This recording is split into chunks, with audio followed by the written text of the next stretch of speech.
परिचालय सर्वदिनं प्रणमामि च माधव देवपदम्। वंशाकल्पतरुभ्यश्च कृपा सिन्धुभ्यैव च पतितानां पावनेभ्यो वैष्णवभ्यो नमो नमः। श्रीकृष्ण चैतन्य प्रभु नित्यानंद श्री अद्वैत गदाधर श्रीवासादि गौर भक्तवृंद। नमस्ते तुहलग्राम नमस्ते मुसलायुध नमस्ते रेवती कांत नमस्ते भक्तवत्सल नमस्ते वलिनाम श्रेष्ठ नमस्ते धरणीधर प्रलंबारे नमस्ते तु त्राहि मां कृष्ण पूर्वज। श्री कृष्ण चैतन्य प्रभु नित्यानंद श्री अद्वैत गदाधर श्रीवासादि गौर भक्तवृंद। हरे कृष्ण कृष्ण कृष्ण हरे हरे हरे राम राम राम हरे हरे। भूमौ स्वखलितपादानां भूमिरेव अवलम्बनम् त्वय्यजातयपराधानां त्वमैव शरणं प्रभु त्वमैव शरणं प्रभु त्वमैव शरणं प्रभु।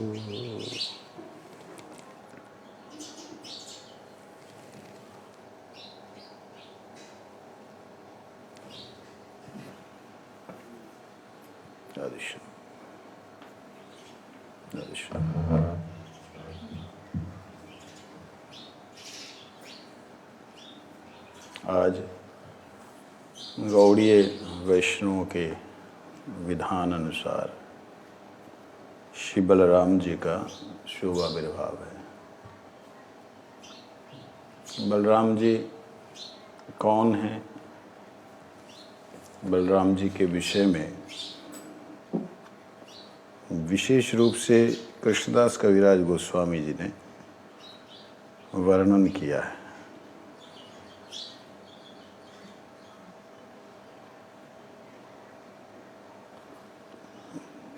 कविराज गोस्वामी जी कहते हैं कि बलदेव जी संकर्षण कारणोत्साही गर्भोदुषाई चपयब्धिशाई शेष यशं सकला स नित्यानंदाख्य रामो शरणं ममस्तु।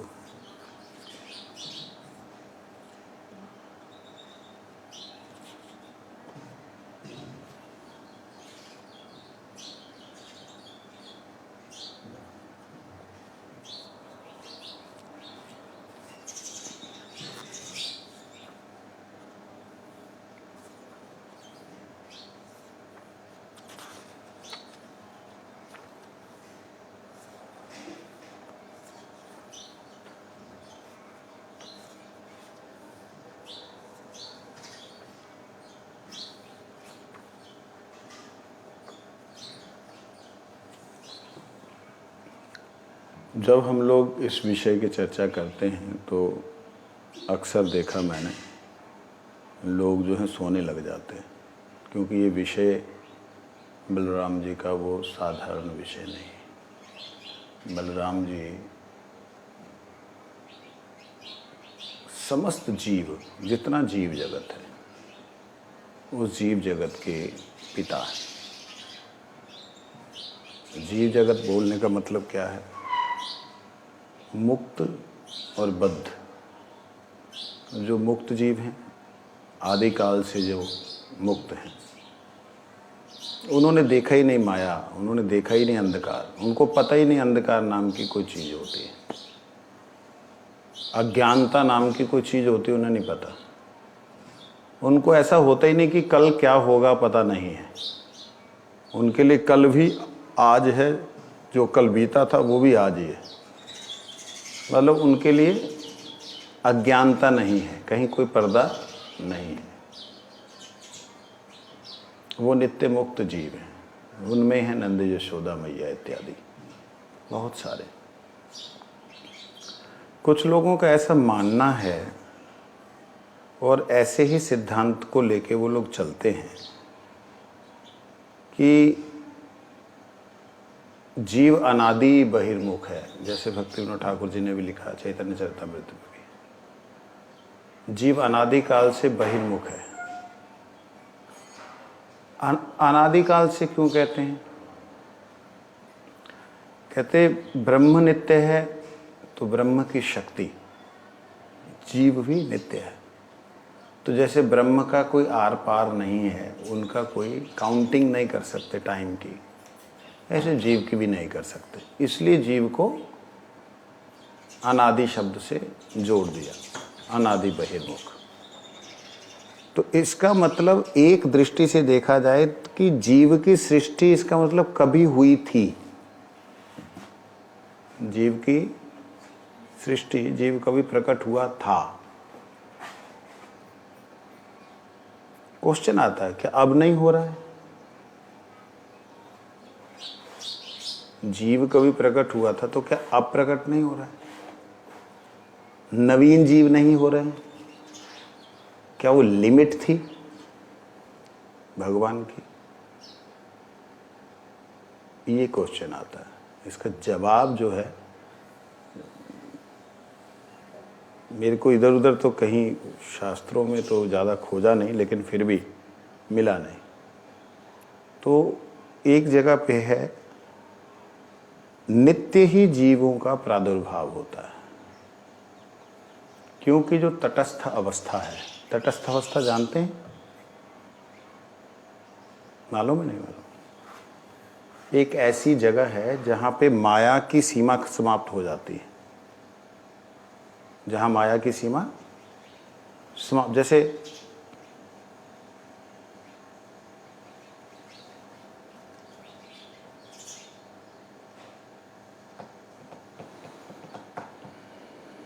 दो नदियाँ मिलती देखी हैं कभी? तो दो नदियों के मिलने का मतलब ऐसा नहीं कि वो एक पर्टिकुलर जगह पे जाके इकट्ठी होती। वो कुछ तो इधर है, कुछ इधर है, ऐसे, और उसी को मिलन स्थान कहते हैं। ठीक है?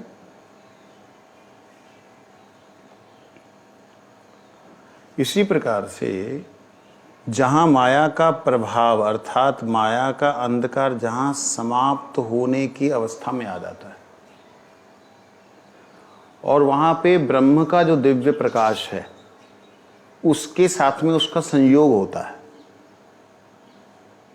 मतलब यूं कह सकते हैं कि ब्रह्म, वैकुंठ, गोलोक, ये सबका जहां से शुरुआत होती है, यूं कह सकते हैं।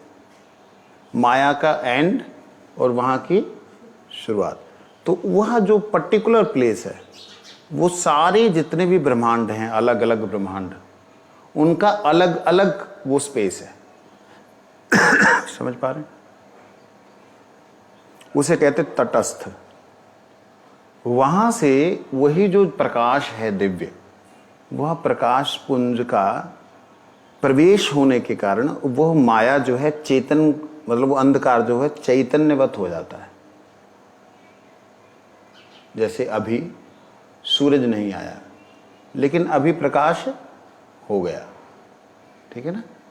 तो ऐसे ही माया अंधकारमय है, जड़ है, परंतु वहां का संसर्ग मिलने के साथ साथ ही वो संसर्ग मिलता है तो वो चैतन्यवत होने लगती। तो वहां पे जीव शब्द उस ब्रह्म ज्योति के लिए प्रयोग किया गया। तो ब्रह्म नित्य है, उनकी ज्योति भी नित्य निकल रही है, तो जीव भी नित्य हो रहे हैं, नवीन भी होंगे।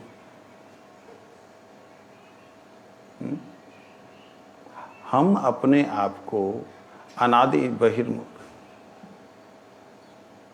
अनादि बहिर्मुख समझते हुए और हम जबरदस्ती माया में फंसते चले जाएं।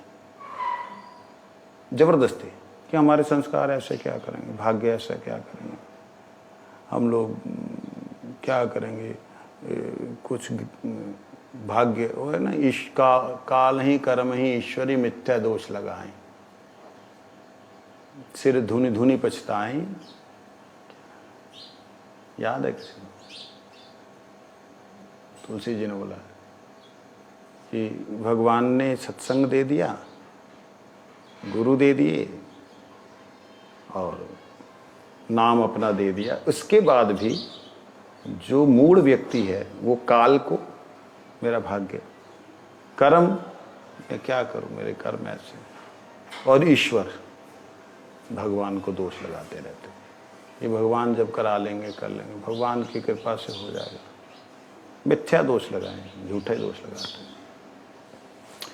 जीव जो अनादि काल से बहिर्मुख है, अगर मेरा ये अपना विचार है, इसमें कुछ वैष्णव हो सकते हैं संतुष्ट ना हो, अगर वह ये सोच ले कि उसका ये प्रथम जीवन है,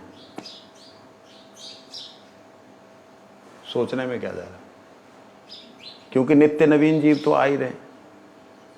मैं अपनी अवस्था की बात कर रहा हूँ, अपना मेरा जो अनुभव है, जैसा है उसकी बात कर रहा हूँ। तो वो नवीन कर्मों को कर रहा है, उसके प्राक्तन कर्मों के संस्कार नहीं है कि उसे प्रेरित कर रहे हैं। अगर ऐसे भाव में आ जाए तो जो भी वह कार्य करेगा उसको किसके ऊपर दोष नहीं लगा सकता, ना तो काल के ऊपर लगाएगा, ना कर्म के ऊपर लगाएगा, ना ईश्वर पे लगाएगा, फिर अपना ही दोष है। समझ आए बात?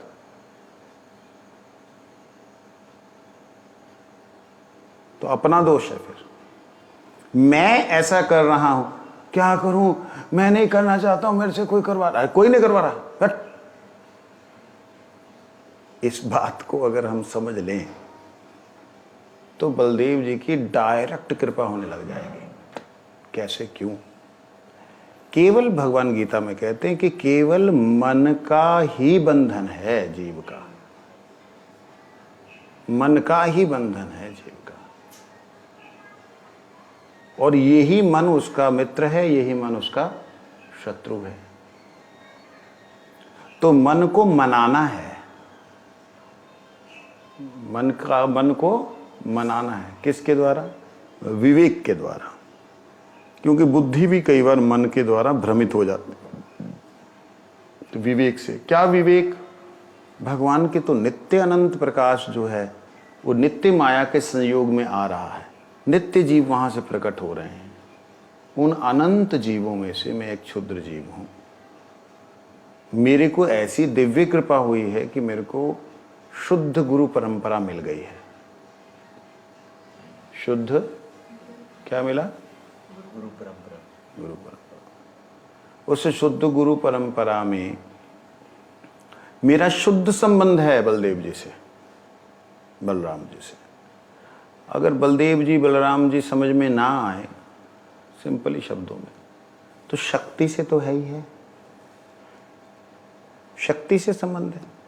तो शक्ति मतलब बल, पावर, ताकत। तो शक्तिमान कोई ना कोई तो है जिससे शक्ति है। प्रकाश है तो प्रकाशक है ही है। तो वह बलराम जी हैं। इतने अनंत जीव जो भी प्रकट होते हैं उनके मूल कारण बलराम जी। इसमें दो तरह की बातें अब आपको, ये तो हो गया अनादि बहिर्मुख वाली बात थी।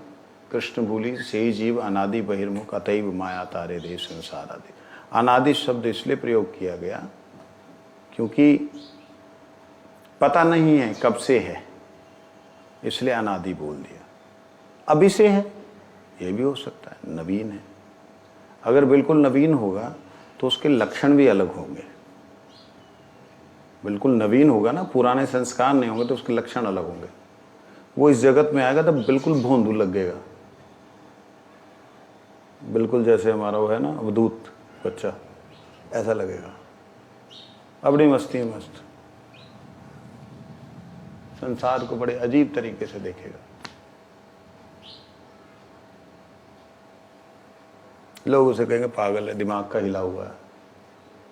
हिला नहीं हुआ है, अभी वो हिला नहीं है माया में, हिला मिला नहीं है माया में, लपेटे में नहीं आया माया के, अभी उसको रिश्तेदारी नाती का पता नहीं है। ये नवीन जो होते हैं बिल्कुल, उनकी स्थिति ऐसी होती है। वो फिर संस्कार बनाते हैं, मेरे पिता मेरे माता, इसको ऐसे व्यवहार करना, इसको ऐसा व्यवहार करना, इनको ऐसे बोलना होता है, ऐसे नहीं बोलते। वो संस्कार माता पिता देते हैं। साथ के जो साथी हैं, जहाँ वो जाता है उनसे संस्कार मिलते हैं। ये नवीन का, बिल्कुल नवीन जो जीव है, कृपा करके भगवान उसको, अगर वो आकर्षित होता है मनुष्य जीवन की तरफ, तो उसको मनुष्य जीवन मिलता है डायरेक्ट, नवीन जीव। तो उसके लक्षण कुछ इस प्रकार के होते हैं। जैसे गुरु महाराज जी को देखा जाए, गुरु जी इस संसार में आए, बिल्कुल गुरु जी के बारे में जो उनके परिवार वालों ने बताया, कहते इतने सरल कि क्या बोला जाए। मतलब उनके अगर कपड़े फटे हैं तो कपड़े फटे हैं, कैसे फटे पता नहीं, मतलब किस भाव में रहते, और उन्हीं को पहन के जा रहे हैं, जहाँ उन्हीं को पहन के आए।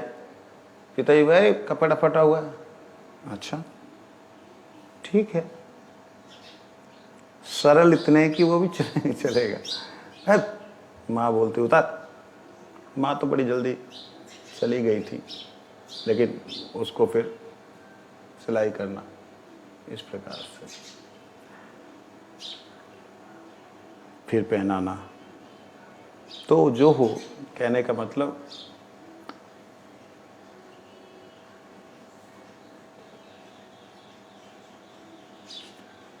कुछ नवीन जीव, कुछ अनादिकाल से इस संसार में पड़े हुए जीव, और कुछ अनंत काल से भगवान की सेवा में गए हुए जीव। भगवान की सेवा में कौन जाते हैं?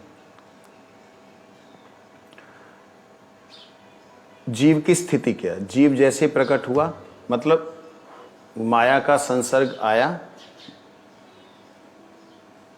लेकिन उसमें माया ने प्रवेश किया, ये बात समझ लेना। माया ने जीव में प्रवेश नहीं किया, लेकिन जीव का गठन हो गया।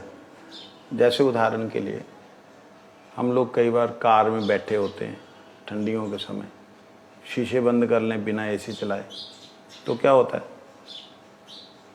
सांस से वहाँ पे पूरा भाप सी बन जाती है, और वहाँ पे बिंदु बिंदु बिंदु बिंदु, स्वेद बिंदु,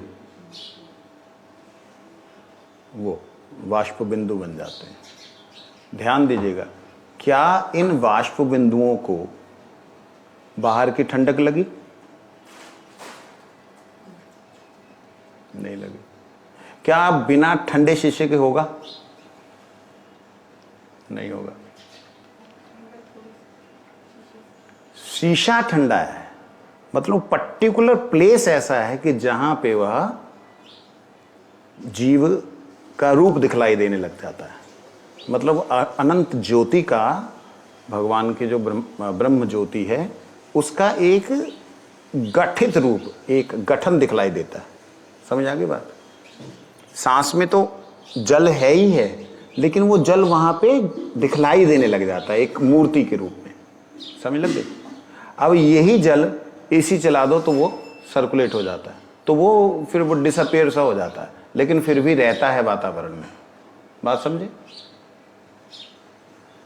तो एक बार शास्त्र ये कहते कि एक बार जीव का गठन होने के बाद में वो जीव नष्ट नहीं होता। समझ लगी?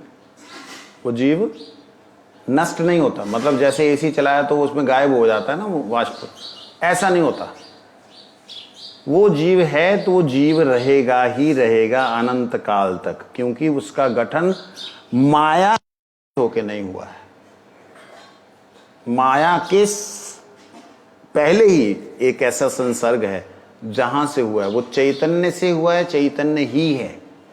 और इसीलिए उस जीव का स्वभाव है कि अपने से श्रेष्ठ चीज की तरफ आकर्षित होना, जहां अपने से निकृष्ट चीज की तरफ आकर्षित होना, दोनों में आकर्षित होता है।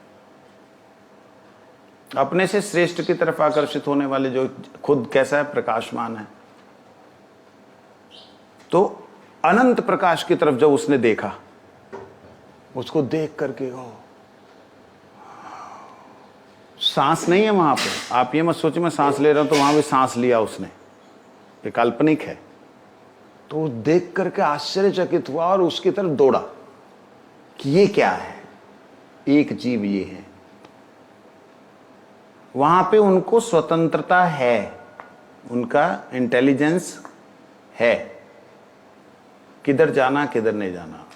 इच्छा है का मतलब बुद्धि है, क्रिया है का मतलब सत है। इच्छा चिद, क्रिया सत, अनुभूति आनंद, सच्चिदानंद, तीनों का ऐसा मिश्रण है।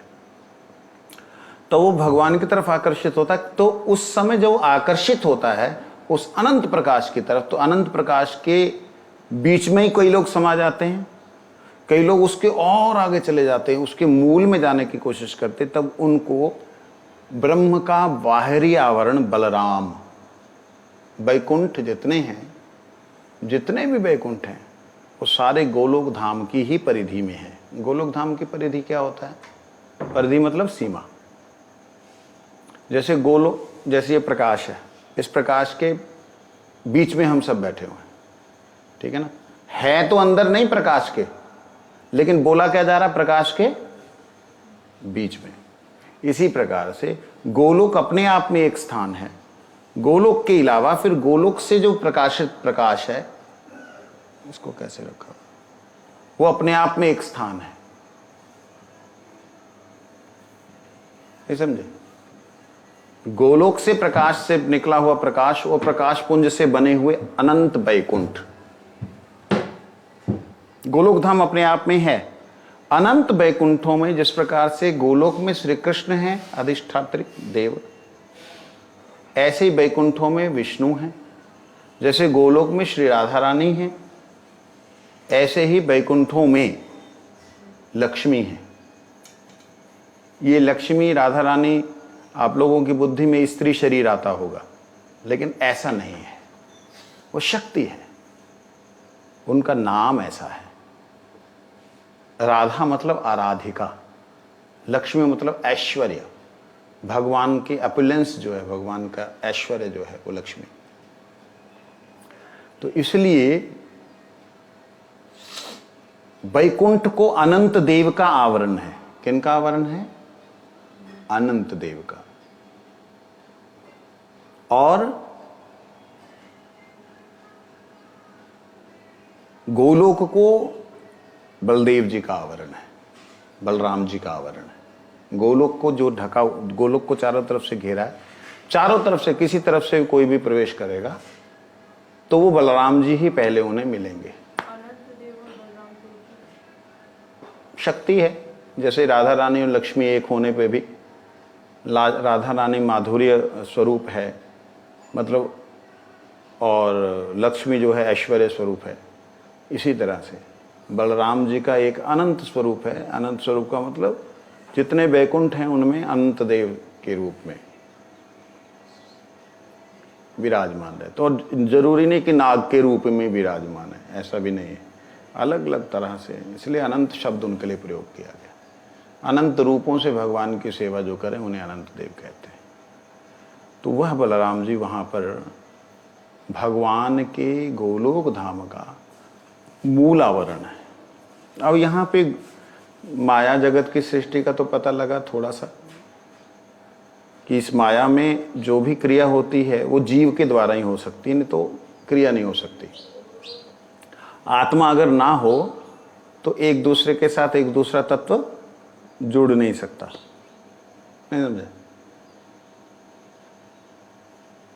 ईंट को ईंट से जोड़ना हो तो सीमेंट की जरूरत होती है, जहाँ कोई मट्टी गारे की जरूरत पड़ती है।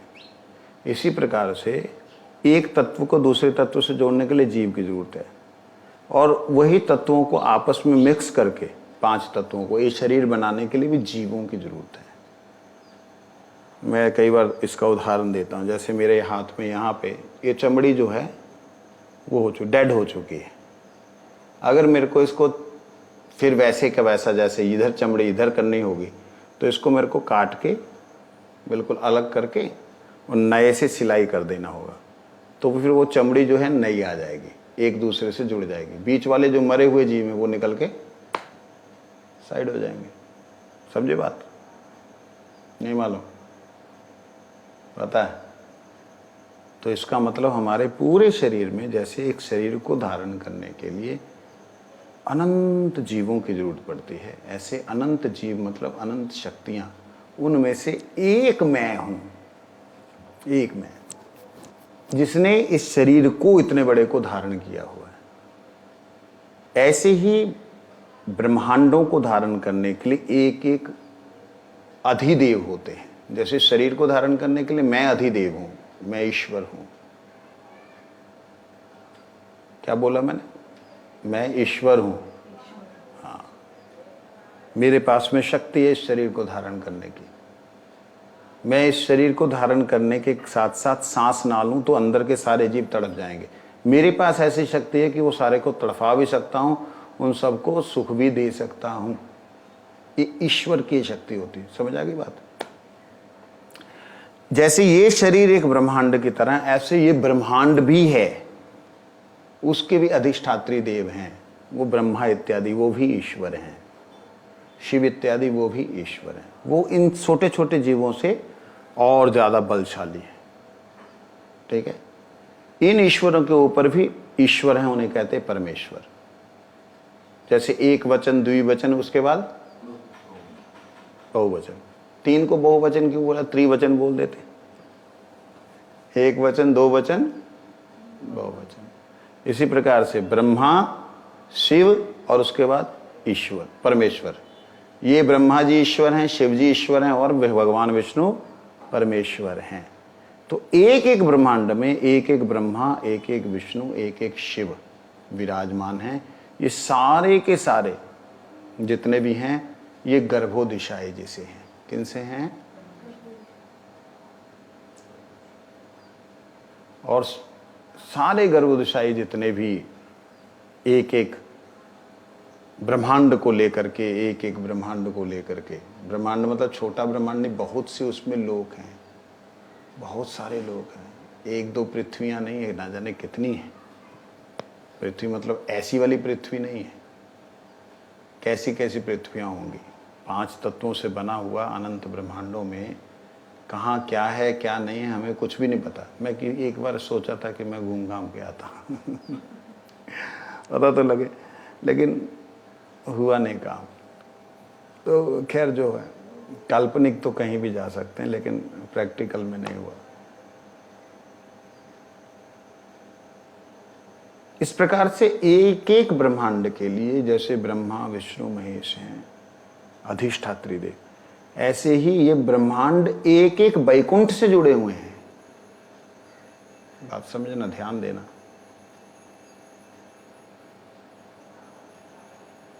वैकुंठ, वैकुंठ के अंदर में इनका वैकुंठ का प्रकाश, वैकुंठ के प्रकाश से फिर एक माया का जो वो है स्थान, फिर तटस्था, तटस्था से फिर माया का निर्माण।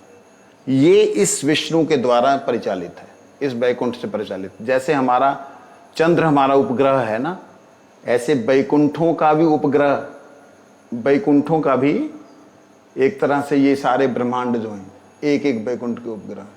कहाँ जाओगे? किधर भटकोगे? कुछ समझ आ रही बातें? नहीं आ रही। एक वैकुंठ, अनंत वैकुंठ है, एक वैकुंठ को लेते। एक वैकुंठ के अंदर भगवान गर्भोदशाई भगवान विष्णु हैं।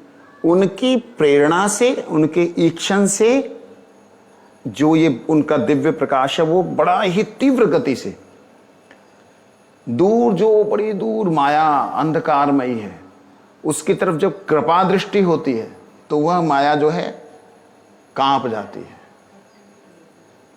और जब एक्टिवेट होती है, कांपती है, तो उसकी लहरें जो हैं, मतलब अंधकारमयी लहरें, वो उस दिव्य प्रकाश के साथ में मिलित होने लगती हैं और जहां वो मिलित होने लगती वहीं पे जीवों का सृष्टि हो जाती है।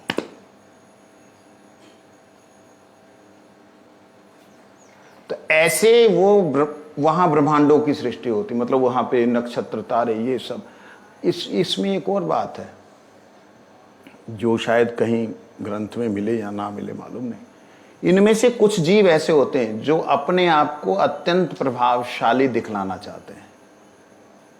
जैसे वो उस तरफ देखते हैं माया में, तो उसमें कोई तो बहुत विशाल शिलाखंड बन जाता है। शिलाखंड जानते हैं? पत्थर की तरह विशाल विशाल ऐसे ऐसे मतलब ग्रह नक्षत्र तारे बन जाते हैं। जीवी है वो माया के अंदर की ऊर्जा को एकदम खींचने लगता कि मैं एक मालिक हूं। तो जैसे जीव के अंदर भगवान की सत्ता है, तो भगवान ने अपनी सत्ता में शक्ति भी दी है कि तुम जो चाहो वो बनो। दिमाग से ऊपर निकलने लग गया? हाँ, शुक्र है। वो बनो। ध्यान देना, एक एक बैकुंठ से कितने ही ब्रह्मांड जुड़े हैं। अनंत ब्रह्मांड, अनंत बैकुंठ। और इन अनंत बैकुंठों के जंगल में, पहली बात ब्रह्मांड के जंगल में, हमारी पृथ्वी कितनी छोटी है। एक इसमें बहुत सी मिट्टी के कण लग गए, आप में से कोई भी नहीं देख सकता। मेरे को भी देखने के लिए दूरबीन चाहिए। जैसे ये कण हिमालय के सामने क्या है?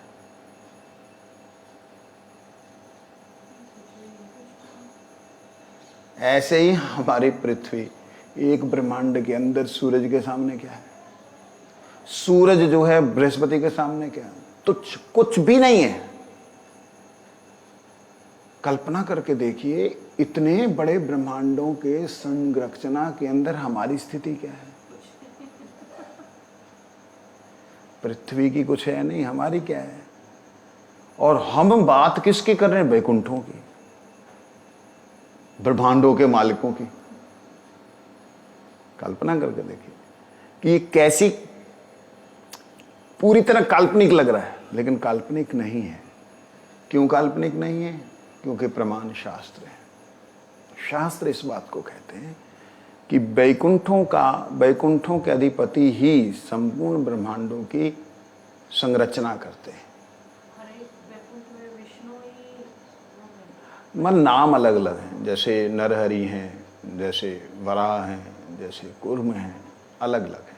तो महाराज जी, जैसे हम साधकों में भी सबकी अलग अलग स्थिति होती है, उसकी स्थिति के हिसाब से वो वैकुंठ में जाते हैं या फिर वो वापस?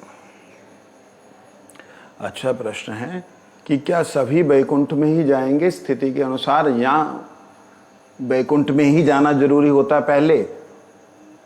देखो, जितने ब्रह्मांड हैं ना, वो सब बैकुंठों से प्रेरित हैं। तो भगवान बैकुंठनाथ जो हैं, वो भगवान श्री कृष्ण को बड़ा आदर के साथ निवेदन करते हैं कि प्रभु हमारा भी जगह देख के जाना। और जब भगवान गोलोकपति श्री कृष्ण दया करके, उनके दो स्वरूप हैं, एक नित्य गोलोकपति के रूप में, एक गोकुलपति के रूप में। गोलोकपति के रूप में नित्य विराजमान है गोलोक धाम वृंदावन। गोकुलपति के रूप में वो गो मतलब गो भक्त लोग, गो मतलब गाय, गो मतलब पृथ्वी, गो, समझे नहीं? तो गो का मतलब आत्मा, इस रूप से गोलोकपति, गोलोकपति और गोकुलपति। तो जहां भक्त होते हैं, जहां उनका कुल होता है, वहां पे वह रमन करते हैं। समझे बात को? तो वैकुंठ के जो अधिदेव हैं विष्णु, वो कौन है? भगवान के ही भक्त हैं। विष्णु किनके भक्त हैं? भगवान के ही भक्त, भगवान की ही सेवा करते हैं। उनके अंदर मन में, उनके हृदय में जब आता है कि प्रभु आप हमारे यहाँ भी आओ, जब वो वहाँ आते हैं, ध्यान देना, जब वो वहाँ कृपा करके उनके किसी वैकुंठ ब्रह्मांड में प्रवेश करते हैं, वहाँ कुछ लीला करते, तो वो विष्णु भी आते हैं साथ में। गर्ग संहिता में ये वर्णन है।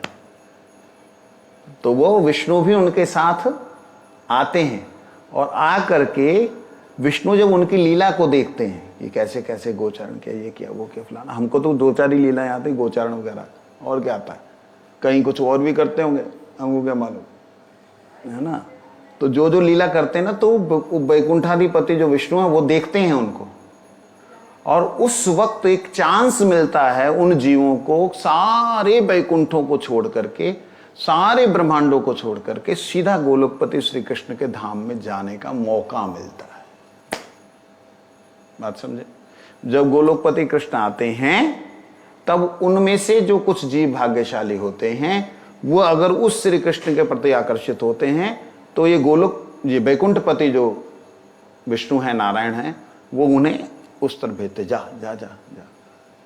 तो वह गोलोक में जाकर के ये जीव के द्वारा ये वैकुंठाधिपति जो विष्णु है वो आनंद ग्रहण करते हैं, क्योंकि उन्हीं का अंश है जी। समझे बात को? तो एक तरीके से तो भगवान यहाँ पर भी तो आपकी लीला करते हैं, यहाँ पे भी, पृथ्वी पे भी तो वही तो बात है ना, ब्रह्मांड का मतलब भी तो हमें जो आकर्षित हो वो भी उसी की तो बात हो रही है ना, तो बात तो वही चल रही है।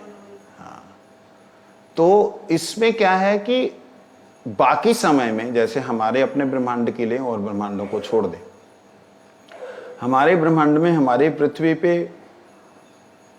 1000 बार ब्रह्मा के एक दिन में सतयुग जाता है, त्रेता जाता है, द्वापर जाता है और कलयुग जाता है। ठीक है?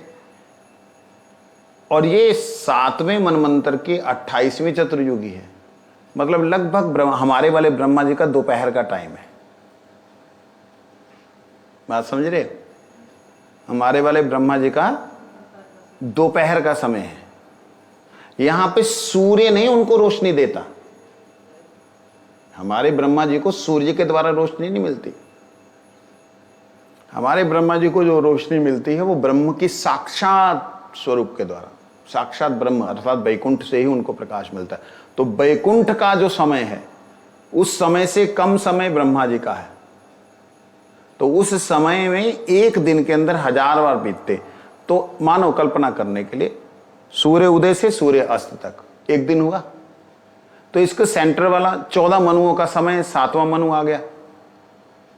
14 मनुओं में से 7वां मनु, 7वें मनु की 28वीं चतुर्युगी। एक मनु के समय में 71 बार चतुर्युग बीतता है।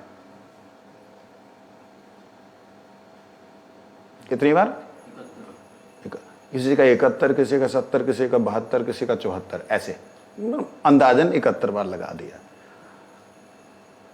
तो उसमें ब्रह्मा जी का जो मिड टाइम है, mid day time, mid day meal, उस समय उनको भगवान कृपा करके वैकुंठाधिपति जिनसे उनका जन्म हुआ है वो भगवान श्री कृष्ण को प्रार्थना करते हैं कि आप कृपा करके आइए, अपनी ये भी सृष्टि को देख लीजिए।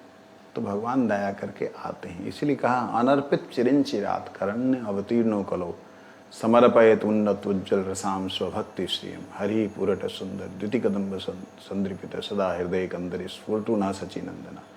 हे सचिनंदन गौर हरि, जो आपने अर्पित ही नहीं किया जो प्रेम, मतलब गोलोक का कहाँ प्रेम, सोचने वाली बात है ना, वो कितना दूर लग रहा है गोलोक। वो अनर्पित जो प्रेम है वो आपने कृपा करके बड़े चिर बाद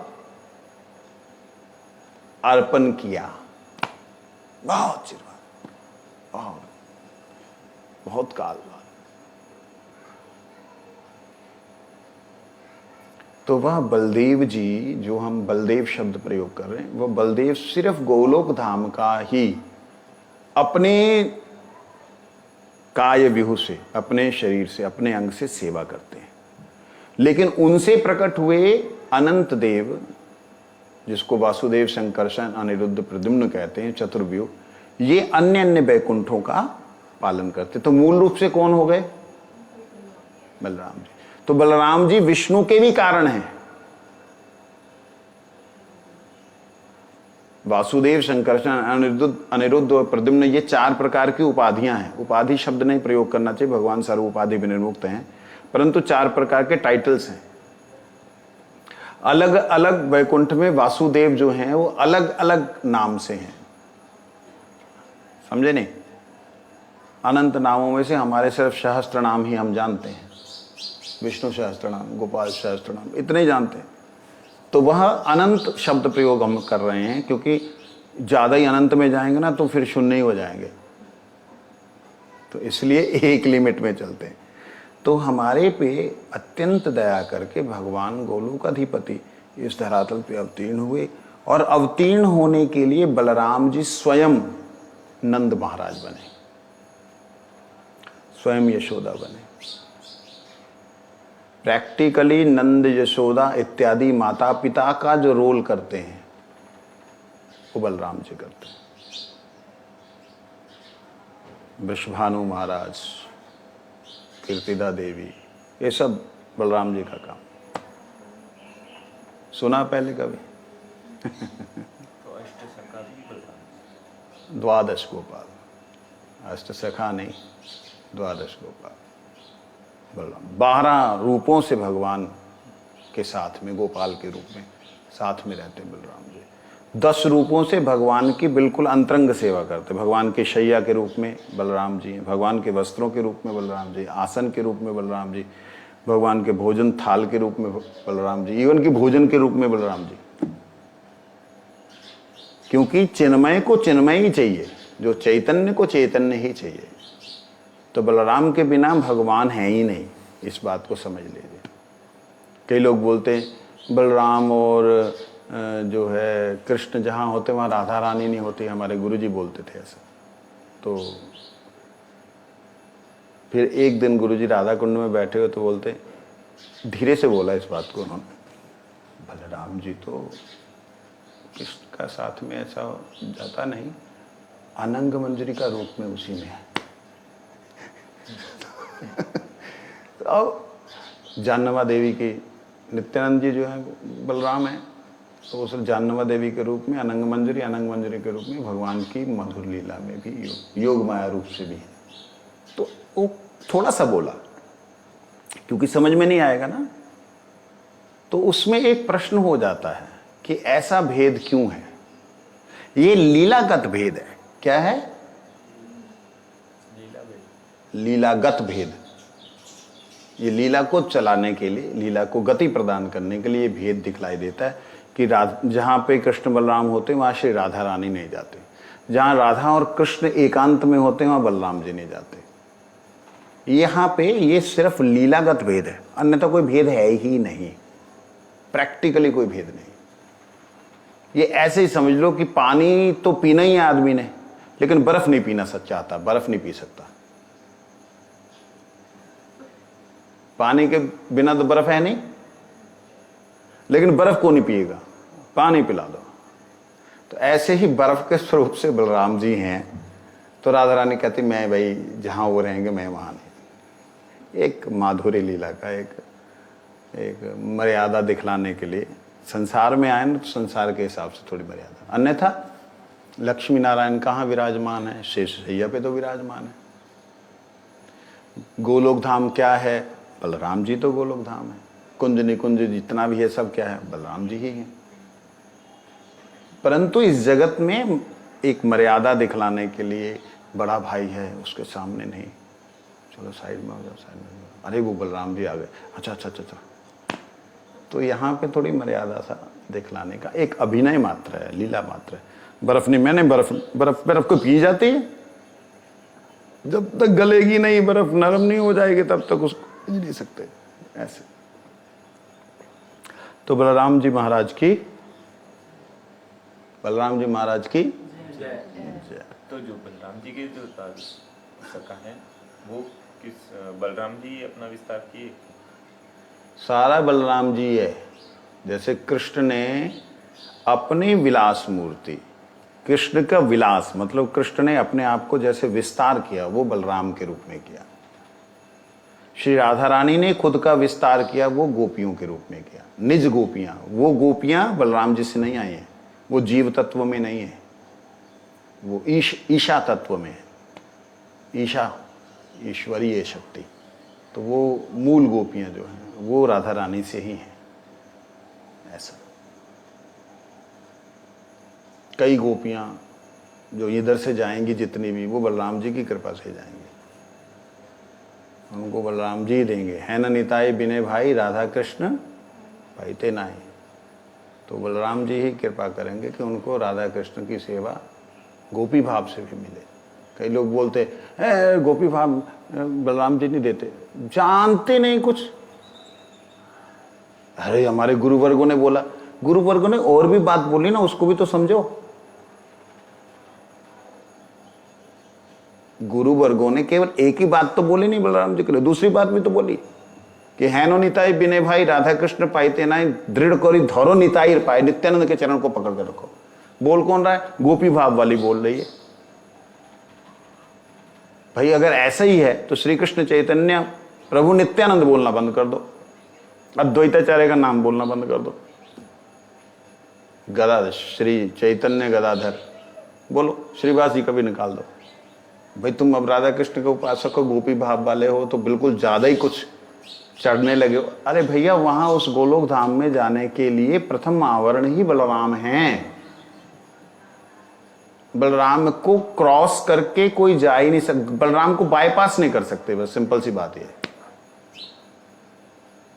कोई भी गोपी हो, कोई भी गोप हो, कोई भी कोई भाव से, जितना भी उत्तम भाव क्यों ना हो, साक्षात कृष्ण भी क्यों ना आ जाएं इस धरातल पे, अगर उनको वापस गोलोक धाम में किसी को लेके जाना होगा तो बलराम जी के थ्रू होगा, डायरेक्ट नहीं जा सकता है।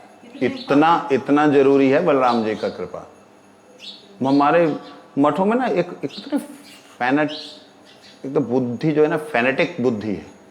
नहीं गोपी भाव से तो ठाकुर जी राधा रानी खींच के ले जा। अरे राधा रानी भी लेके जाएंगे तो पहले प्रकाश तो आएगा गोलोक का। राधा रानी लेके कहां जाएगी? गोलोक धाम में तो लेके जाएगी। चलो गोलोक धाम है क्या? धाम ही तो बलदेव है। किधर जाओगे? मैंने एक बार लिखा था, मैंने कहा जो लोग श्री बलदेव जी का अपमान करते हैं या बलदेव जी को नहीं मानते हैं, डायरेक्ट ही राधा रानी बलदेव की कृपा को नहीं चाहते हैं, डायरेक्ट ही राधा रानी की कृपा को चाहते हैं, तो भैया श्री राधा जी को आप कहीं और ले जाओ वृंदावन से। आपकी राधा रानी हो सकता है ऐसी होगी जो वृंदावन में नहीं रहती होगी। भाई वृंदावन धाम ही, जब धाम ही बलराम है, तो मगर जी ये संधिनी शक्ति से और ये वही है ना। वही एक है आह्लादिनी, संवित, संधिनी। संधिनी जो सारे के सारे संसाधनों को बनाने वाली शक्ति, तो वो बलराम जी है। अब उसे बलराम संधिनी शक्ति को जो है, वहां एक और मेरे को मिले महापुरुष, कहते त्रिशक्ति जो है ना, संधिनी शक्ति, ये कृष्ण राधा रानी ही है। मैंने कहा बड़े सिद्ध महापुरुष, प्रणाम तुम्हें भैया। कहते शक्ति है ना, मैंने कहा ऐसे तो कृष्ण भी शक्ति है, चिद शक्ति। कृष्ण को कहते ना चिद शक्ति, चिद मतलब ज्ञान, सच्चिदानंद है ना। चिद मतलब ज्ञान, ज्ञान शक्ति कृष्ण है। तो सर ये भी शक्ति, वो भी शक्ति, मतलब शक्ति, हम लोग शक्ति उपासक हैं। अरे शक्ति का मतलब है हमें जो नजर आता है वो शक्ति है, लेकिन उसके पीछे शक्तिमान है। आनंद, आनंद के पीछे राधा रानी। अब आनंद के पीछे राधा रानी कैसे हो सकती? आनंद तो आनंद से ही आएगा, लेकिन आनंद मतलब आह्लादिनी शक्ति से ही आह्लाद आएगा। ऐसे ही चिद शक्ति से ही ज्ञान आएगा, ऐसे ही सत शक्ति से ही सारे का सारा संसार, गोलोक धाम सब बनेगा। तो इसलिए कोई भी तत्व ऐसा नहीं है जो कि बलदेव जी से अलग हो, जब बलराम जी से अलग हो सकता हो, है ही नहीं। जब आसन भगवान का वो है, वस्त्र भगवान के बलराम जी, इससे ज्यादा और भगवान क्या बोलेंगे कि मेरा निजी कौन है। यहां तक कि बलराम जी की महारास का वर्णन है। सिर्फ राधा रानी की जो निज शक्ति प्रकट हुई हैं, विशेष करके राधा रानी और अष्ट गोपियां, इनको छोड़ करके जितनी गोपियां ने श्री राधा कृष्ण के साथ में नृत्य किया है, रास का मतलब नृत्य आनंद किया है, उन सब ने बलदेव जी के साथ रास की है। नाचेगा। कहते मैं कृष्ण हूँ और कहते कृष्ण नहीं आए, कृष्ण नहीं आए, रो रहे हैं सभी लोग। तो बलराम जी ने बंसरी पकड़ी, लिया मैं बजाता हूँ। और बलराम जी ने कृष्ण का स्मरण किया। कृष्ण के मद में, कृष्ण के अभिमान में इतना मस्त हो गए वो, कृष्ण मदा मस्त शब्द वहां आया, कृष्ण मद मस्त। लोगों ने कहा कृष्ण दारू पी, उन्होंने, मूर्ख लोग हैं। कृष्ण मदिरा पान की, उन्होंने बोले वो गिलास जो है मदिरा के लिए, भू मूर्ख लोग। कृष्ण मद मत्त, अर्थात कृष्ण के मद मतलब अभिमान में मत्त हो गए, मैं ही कृष्ण हूं। और बलराम जी काले हो गए और उन्होंने गोपियों के साथ, सिर्फ राधा रानी का जो ग्रुप था ना, ये बलराम है जाना नहीं कोई, वो वही सिर्फ भी रहा मेरे, बाकी सब ने आनंद लिया। तो कहने का अभिप्राय, अनंत ब्रह्मांडों के मालिक, वैकुंठाधिपति, अनंत वैकुंठाओं के कारण बलराम जी, उन बलराम का अनंत विस्तार गोलोक, उस गोलोक में से भगवान श्री कृष्ण और राधा रानी कृपा करके इस जगत में आए। कल्पना कीजिए, हम तुच्छ जीव क्या जान सकते हैं उनके बारे में, कुछ भी नहीं जान सकते। ये जितना कुछ हम लोग बोल रहे हैं, ये ऐसे ही समझ सकते हैं कि जैसे बहुत, मतलब सारे ग्रहों को, तारों को रोशनी देने वाले सूर्य के सामने दीपक भी मैं नहीं समझता हूँ इसको। तो जुगनू, जुगनू होता है ना, रात को टिमटिमाता है, वो इतना ज्ञान है हमारा। और इस ज्ञान में हम लोग अपने आप को इतने बड़े विद्वान समझते कि जो मैंने बोल दिया कहीं नहीं, किसी शास्त्र में नहीं। अक्सर मेरे मुंह से ये बकवास, मतलब ये निकलता है शब्द, ये आपको मिलेगा नहीं, मैं निकल जाता मेरे मुंह से, क्यों निकल जाता है भगवान जाने। लेकिन ये बातें समझने की कि कई बातें हमें नहीं मिल रही हैं, तो लेकिन हैं वो। अनंत शब्द प्रयोग किया तो हमारे पास कितनी नॉलेज है, कितना ज्ञान है, इतना सा जितना लिखा हुआ है, उससे अलावा अनंत है। भगवान कृष्ण कहते हैं स्वयं, कहते ये जो जगत है एक अंशेन स्थिता, एक अंश में स्थित है, बाकी तो 3 भाग अलग है, जो कि अनंत वैकुंठ ब्रह्मांड वगैरह सारे एक में ही आ गए। इदम अशेष जगत अशेषम, अशेष जगत जो है एक अंशेन स्थिता। तो ये बात, इसलिए बलराम जी जो हैं बड़े ही कृपालु दयालु हैं। क्वेश्चन बोलो।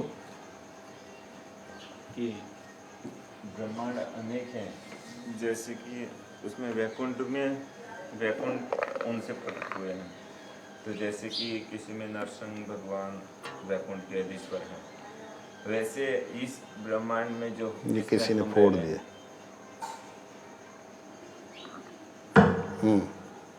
वो कौन से अधिष्ठाता देव के अंतर्गत हैं या कौन से भगवान के अंतर्गत हैं? विष्णु के। विष्णु तो सभी हमारे से, लेकिन हर किसी के नाम अलग अलग हैं। जैसे कि हमारा है हरि वैकुंठ, हरि वैकुंठ, हरि वैकुंठ, जिसको ध्रुव जी को दिया ना भगवान ने। थोड़ा इको दे देना।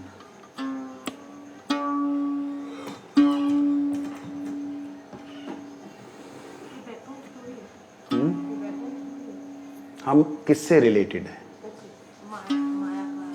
हाँ, मतलब भगवान जो कौन से रिलेशन में, किसको कर रहे हो, कितने नंबर को, सेंटर में कितने नंबर को, बस हरि वो। एक बात और, जैसे जिन्होंने समझो पूरी उपलब्धि भी नहीं की, इस लायक भी नहीं हुआ, गोलोक में चले जाए, ऐसे कैसे चले गए? हाँ वही नहीं, यानी कि और अभी ऐसे भी नहीं है कि उनका पूरा पतन हो गया वो इसमें, तो वो अभी समझो अध कचरे से ही आधे ही पके आधे, और तो वो भी वैकुंठ में जाएंगे उस में। ऐसा नहीं होता, क्योंकि उनको पुनः जन्म मिलता है, पुनः इस संसार में जन्म मिलता है, और वो लोग जन्म से सिद्ध महात्माओं जैसा आचरण करते हैं। इस जगत से पूरी तरह मुक्त हैं, लेकिन उस जगत में पूरी तरह प्रवेश नहीं। ऐसे जो लोग होते हैं वो मुक्त पुरुषों की तरह इस संसार में जन्म लेते हैं, वो जन्म से ही अपनी मौज में होते हैं।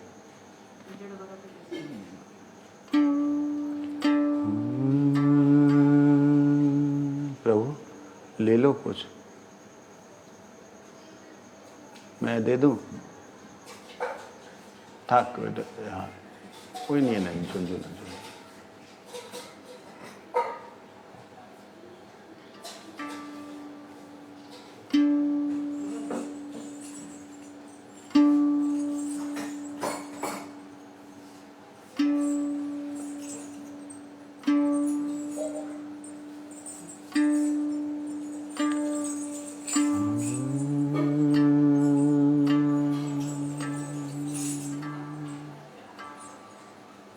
मैं छोटा सा एक ग्वाला,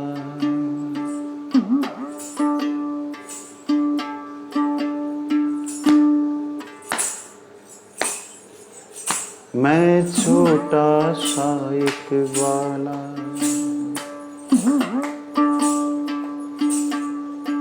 मैं छोटा सा एक ग्वाला, कहाँ जगत में आ गया। मैं छोटा सा एक ग्वाला, कहाँ जगत में आ गया। मैं छोटा सा एक ग्वाला।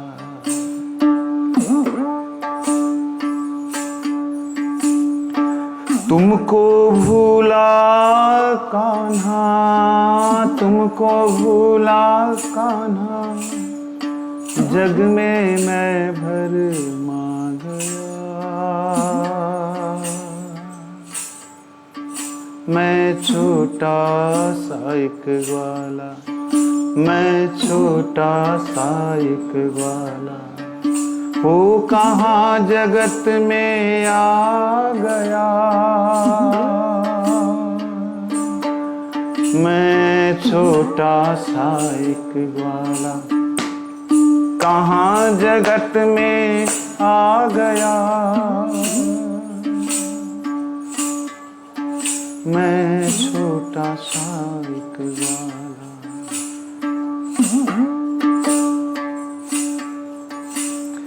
जब से तुमसे बिछुड़ा,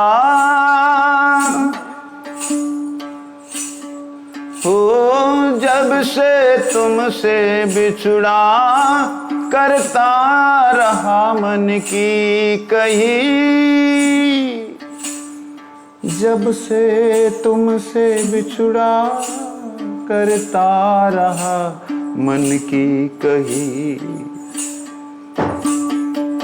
आत्मा की बात मेरी आत्मा में रह गई। हो जब से तुमसे बिछुड़ा, जब से तुमसे बिछुड़ा, करता रहा मन की कही। आत्मा की बात मेरी आत्मा में रह गई। यूं ही तुमसे बिछुड़ा,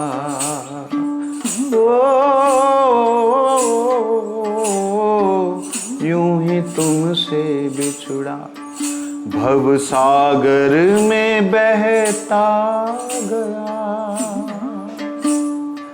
यूं ही तुमसे बिछुड़ा, भव सागर में बहता गया।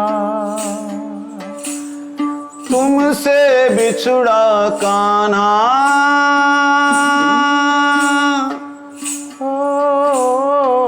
तुमसे बिछुड़ा कान्हा, कहाँ जगत में आ गया।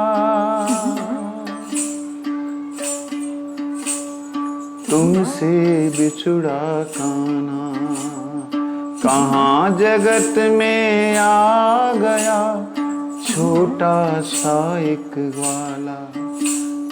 क्यों जग में भरमा गया मैं छोटा सा एक ग्वाला, मैं छोटा सा एक ग्वाला, छोटा सा एक ग्वाला। हो दाऊ जी ने कृपा करके,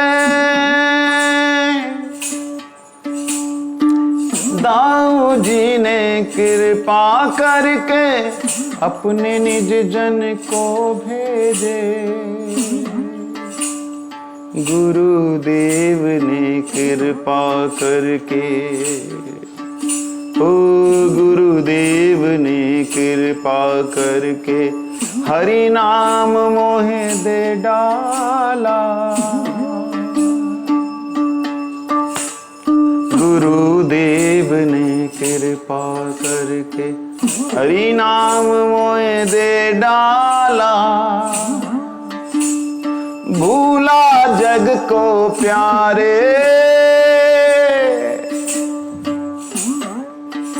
जब गुरुदेव ने कृपा की तो जगत भूल गए।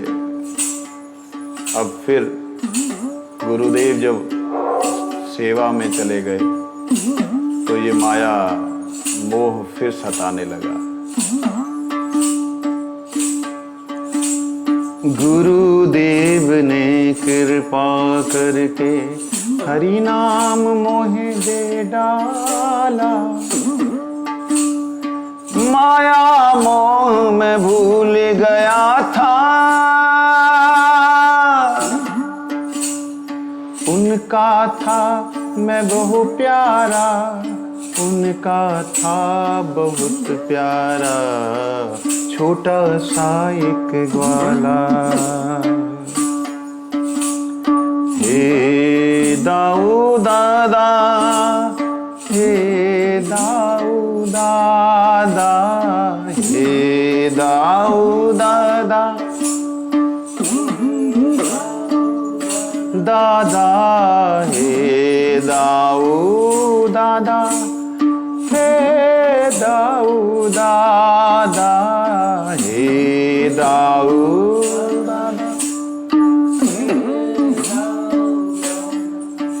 फुर मोहे पुनः अपनाओ,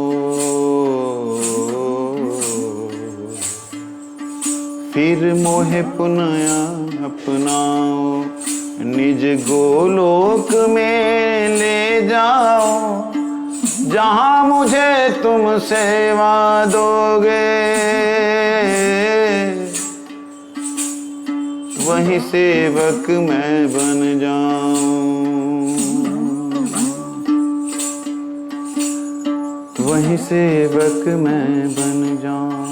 बलराम हरे हरे, बलराम हरे हरे, बलराम हरे हरे, हरे बलराम हरे हरे, बलराम हरे हरे, बलराम हरे हरे, बलराम हरे हरे, बलराम हरे हरे, बलराम हरे हरे, बलराम हरे हरे, बलराम हरे हरे। ओ बलराम हरे हरे, बलराम हरे हरे, बलराम हरे हरे, बलराम हरे हरे, बलराम हरे हरे, बलराम हरे हरे। दाऊ दादा,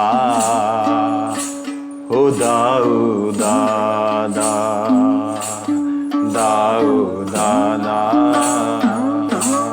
दाऊ दादा, दाऊ दादा, दाऊ दादा, हे दाऊ दादा, दाऊ दादा।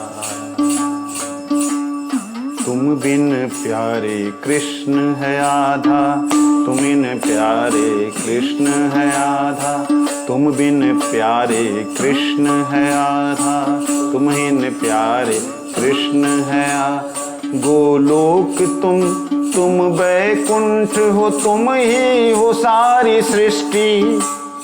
गोलोक तुम वैकुंठ हो, तुम ही हो सारी सृष्टि।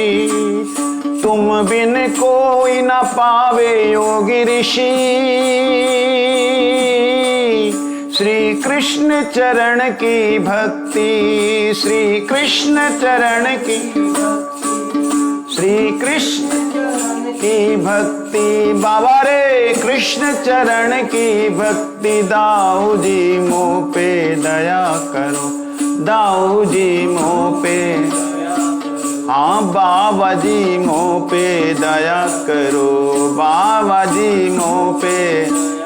दाऊ दादा ब्रज के राजा, दाऊ दादा ब्रज के राजा, दाऊ दादा ब्रज के राजा, दाऊ दादा।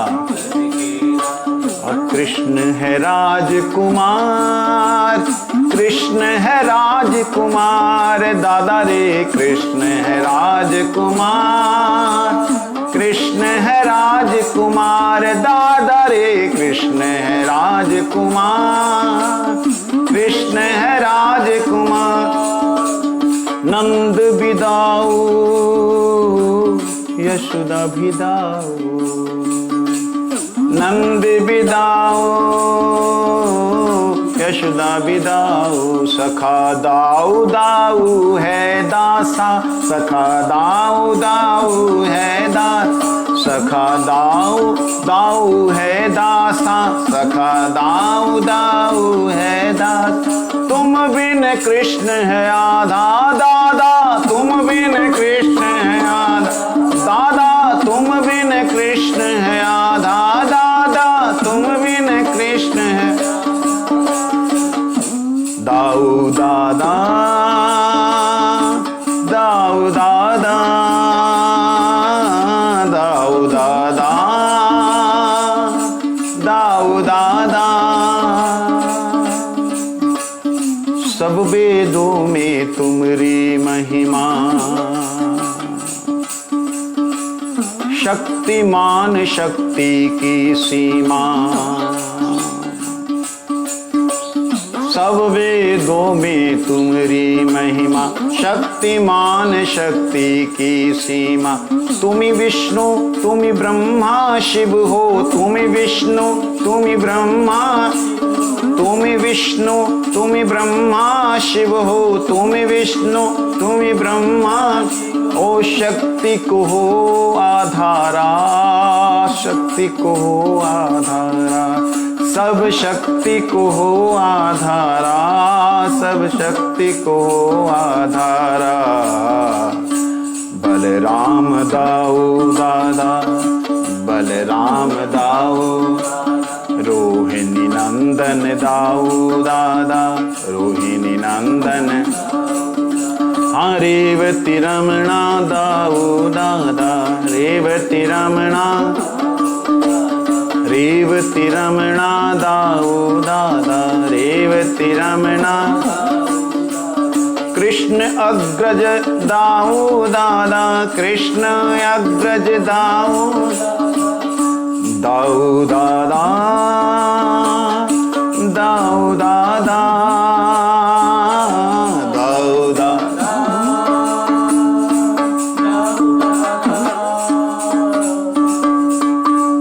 जय बलदेव, जय बलदेव, जय बलदेव, जय बलदेव, जय बलदेव, जय बलदेव, जय बलदेव, जय बलदेव, जय बलदेव, जय बलदेव, जय बलदेव, जय बलदेव, जय बलदेव, जय बलदेव, जय बलदेव, जय बलदेव, जय बलदेव, जय गुरुदेव, जय बलदेव, जय गुरुदेव, जय बलदेव, जय गुरुदेव, जय बलदेव, जय गुरुदेव, जय बलदेव, जय गुरुदेव, जय बलदेव,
महाराज के। हरिहराय नमः कृष्ण यादवाय नमः, यादवाय माधवाय केशवाय नमः। गोपाल गोविंद राम श्री मधुसूदन, गिरिधारी गोपीनाथ मदन मोहन। श्री चैतन्य नित्यानंद श्री अद्वैत सीता, हरि गुरु वैष्णव भागवत गीता। जय रूप सनातन भट्ट रघुनाथ, श्री जीव गोपाल भट्ट दास रघुनाथ। ऐचे गोसाई करे चरण वंदन, जहाँ इते विघ्न नाश विघ्न पुराण। ऐचे गोसाई यार मुई तर दास, दासवर पद रेणु मोर पंचग्रास। तादीर चरण शिवी भक्त सनेवार, जनमे जनमे आए अभिलाष। ऐसे गोसाई जबे ब्रज कैलावास, राधा कृष्ण नित्य लीला करिला प्रकाश। मने आनंदे बोलो हरि भजो वृंदावन, श्री गुरु वैष्णव पदे भजाइया मान। श्री गुरु वैष्णव पाद पद्म करी हाथ, नाम संकीर्तन कहे नरोत्तम दास। तो नरसिंहा कर तो नरसिंहा, यतो यतो यामि ततो नरसिंहा। बहिरे नरसिंहा हृदय नरसिंहा, नरसिंह महादेव शरणं प्रपद्ये। नमस्ते नरसिंहाय प्रह्लादाय, हिरण्यकशिपुर्वक्ष शीलाटंक नखल। वागीशायस्य वदने लक्ष्मी यस्य च वक्षसि, यशस्ते हृदय संवित्तं नरसिंहमहं भजे। श्री नरसिंह जय नरसिंह जय जय नरसिंह। प्रह्लादे जय पद्ममुख पद्मभृंग, हितो नरसिंह परतो नरसिंह।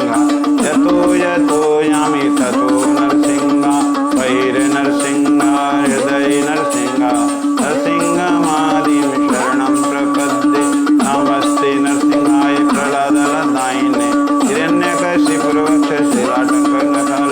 वागीशायस्य वदने लक्ष्मी यस्य च वक्ष, यशस्ते हृदय संवित्तं नरसिंहमहं भजे। श्री नरसिंह जय नरसिंह जय जय नरसिंह। प्रह्लादे जय पद्ममुख पद्मभृंग, हितो नरसिंह परतो नरसिंह। यतो यतो यामि ततो नरसिंह, वैर नरसिंह हृदय नरसिंह। नरसिंहमादिं शरणं प्रपद्ये। नमस्ते नरसिंहाय प्रह्लादलादायिने, हिरण्यकशिपुर्वक्ष शीलाटंक नखल। वागीशायस्य वदने लक्ष्मी यस्य च वक्ष, यशस्ते हृदय संवित्तं नरसिंहमहं। जय नरसिंह जय नरसिंह जय जय नरसिंह।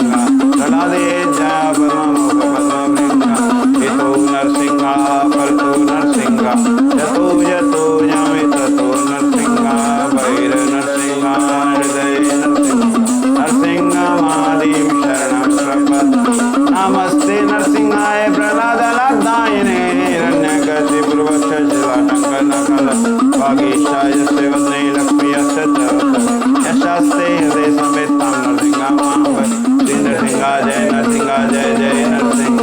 प्रह्लादे जय पद्ममुख पद्मभृंग, श्री नरसिंह जय नरसिंह जय जय नरसिंह। प्रह्लादे जय पद्ममुख पद्मभृंग। हरे कृष्ण कृष्ण कृष्ण हरे हरे, हरे राम राम राम हरे हरे। हरे कृष्ण कृष्ण कृष्ण हरे हरे, राम राम हरे हरे। हरे कृष्ण कृष्ण कृष्ण हरे हरे, राम राम हरे हरे। हरे कृष्ण कृष्ण कृष्ण हरे हरे, हरे राम राम हरे। हरि बोल हरि बोल हरि बोल हरि बोल हरि बोल हरि बोल बोल हरि बोल।